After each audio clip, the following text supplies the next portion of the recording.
I got so much motherfucking design on right now. Break it down, bring it back, make it clap. I got 3 old thoughts, new guap, where that thing. Bitches on my line, and you know they come strapped. Hold up, what it not, 45, scope attached, like whoa. I ain't fucking with these hoes, I pull up the greatest and now selling all these shows. Doing this till I make it because you know it's how it go. Got me all in the playlist because she fuck with me the most, like that. Break it down, bring it back, make it clap. I got 3 old thoughts, new guap, where that thing.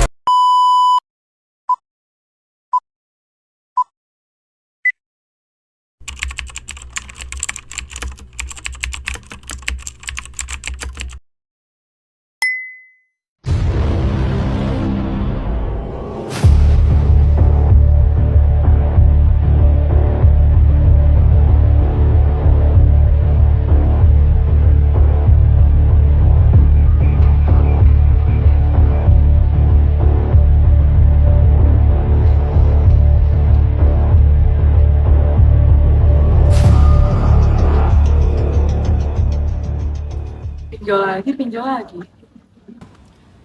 Pinjaman online adalah fasilitas pinjaman uang oleh penyedia jasa keuangan yang beroperasi secara online.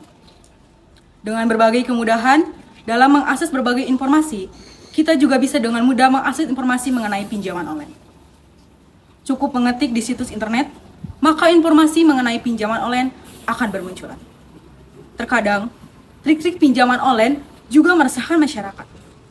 Adanya notif atau pesan dari nomor tidak dikenal berkenan menawarkan pinjaman online dengan berbagai kemudahan. Seperti kejadian yang barusan terjadi.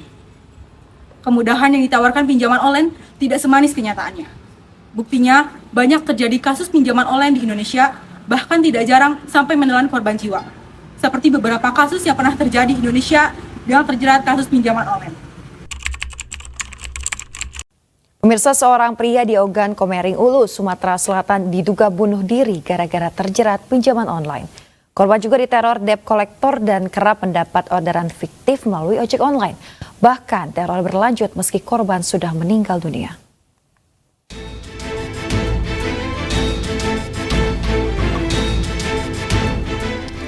Lagi-lagi pinjaman online atau pinjol kembali memakan korban.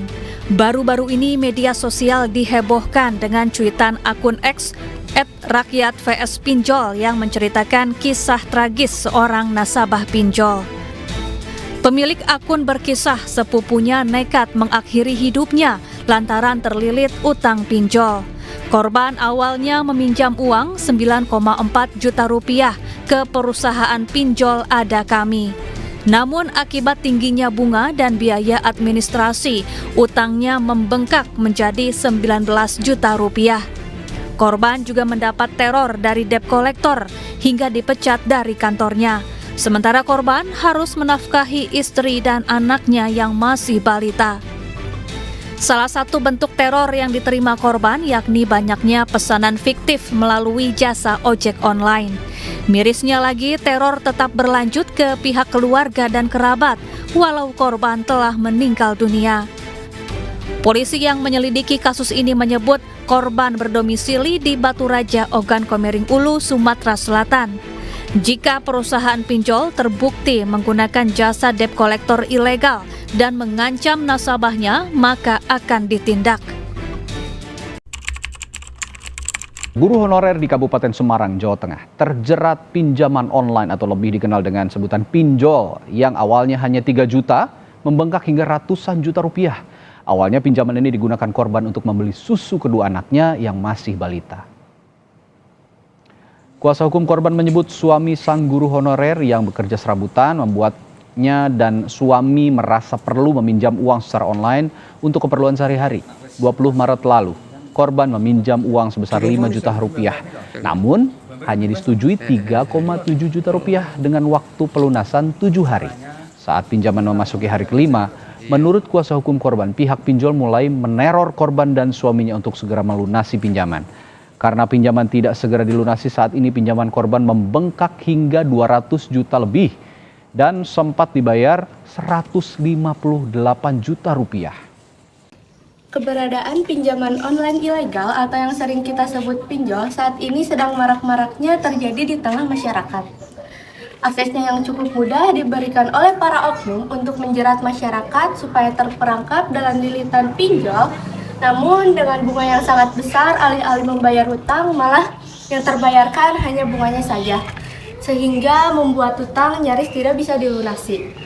Selain itu, tindakan ancaman yang dilakukan oleh debt collector tidak hanya dilayangkan kepada peminjam saja, namun dilakukan juga kepada orang sekitar peminjam. Tindakan teror bisa terjadi karena ketika pertama kali korban mengakses aplikasi pinjaman online, kemudian mengisi data, maka di akhir akan ada persetujuan untuk aplikasi agar dapat mengakses telepon seperti kontak dan pesan si korban. Sehingga ketika sudah disetujui, maka pihak pinjol akan mudah mendapatkan dan mengakses informasi untuk meneror korban.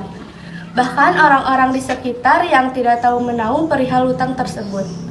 Ketika korban tidak mampu membayar, maka akan ada penagihan tidak beretika seperti teror, penyebaran data pribadi, intimidasi, dan perbuatan tidak menyenangkan lainnya.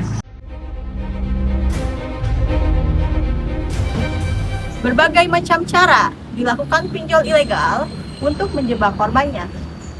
Mudahnya syarat dan kurangnya edukasi mengenai dampak buruk pinjol membuat masyarakat banyak terjebak pada jurang pinjol.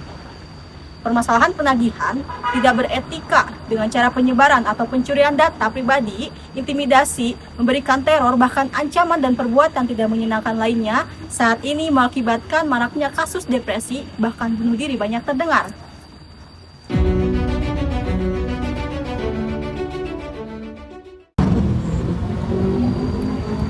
Waspada terhadap pinjol yang memberikan modus penawaran melalui SMS atau WhatsApp. Perlu diingat bahwa fintech lending legal yang terdaftar dan berizin OJK dilarang menyampaikan penawaran tanpa persetujuan si pengguna. Kemudian, banyak juga kasus perihal pinjaman online yang cair puluhan juta, padahal yang bersangkutan tidak pernah mengajukan pinjaman online. Yang berbahayanya, pelaku pinjol ilegal tersebut mengakses data pribadi yang ada di handphone korban dengan cara memberikan tautan yang berakibat pencurian data pribadi, yang terkadang masyarakat tidak menyadari hal tersebut dan menjebak korban untuk mengangsur pembayaran beserta bunganya.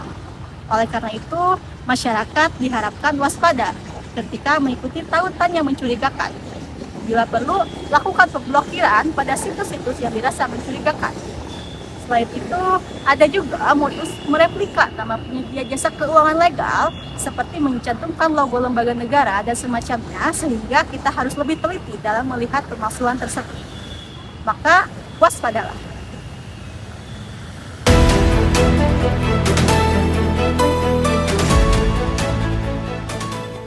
Ketika kita sudah berada di posisi yang mengharuskan berutang, maka pertama-tama pastikan berutang untuk kebutuhan prioritas produktif atau sesuatu kebutuhan yang mendesak.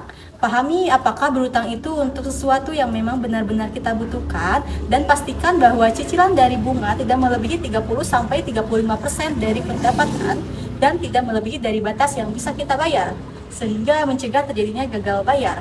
Kemudian, pastikan bahwa yang memberikan pinjaman itu sudah legal.